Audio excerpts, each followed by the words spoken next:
ئێمە ئەمڕۆ لە دیوانی پارێزگای هەڵەبجە پێشوازیمان کرد لە وەفدێکی ئەنجومەنی پارێزگای سلێمانی کە تایبەت بوو بۆ پرۆژە یاسایی کە ئامادەیان کردووە تایبەت بە لامەرکەزیەت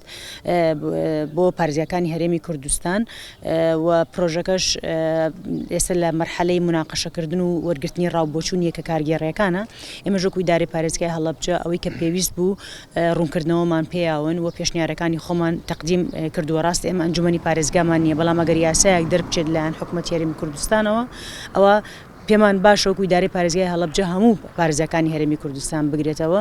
و سەبارەت بە یاساکەش ئەگەر جارێک باش بێ بۆ پارێزگاکانی هەرێمی کوردستان ئەوە چەندین جار باشە بۆ پارێزگای هەڵەبجە بۆ لەبەرەوە ئێمە پارێزگایەکی نوێین کۆمەڵە گفتی کارگێڕی و داراییمان هەیە کە چەندین جار ئێمە خۆشمان داوامان لە سەرۆکی ئەنجومەنی وەزیران و جێگیری سەرۆکی ئەنجومەنی وەزیران کردووە چەند تایبەتمەندیەک بکرێ بۆ پارێزگای هەڵەبجە، بەڵام لە کاتی ئێستاە ئەگەر ئەم یاسا بچێتە بواری جێبەجێکردنەوە ئەوە کۆمەڵی سوود بە پارێزگای هەڵەبجە ئەگەیەنێ بە تایبەتی لە تەوزیعکردنی میلاک و کۆمەڵە دەسەڵاتی دارایی کە پێویستە پارێزگار هەیبێ. بۆیە ئێمە و خۆمانەکو ئیدارەی پارێزگای هەڵەبجە زۆر باشی ئەزانین و پشتیوانیشی ئەەکەین. وەڵای گرفتەکانمان زۆرە، ئێستا ناتوانم لە کۆنگرەیەکی ئاوایە باسی بکەم، بەڵام گرنگترینیان لە ڕووی کارگێڕیەوە بۆ نمونە ئێمە ئەو بەڕێوەبەرایەتیانەیە کە دروست ئەکرێت تەعینات نییە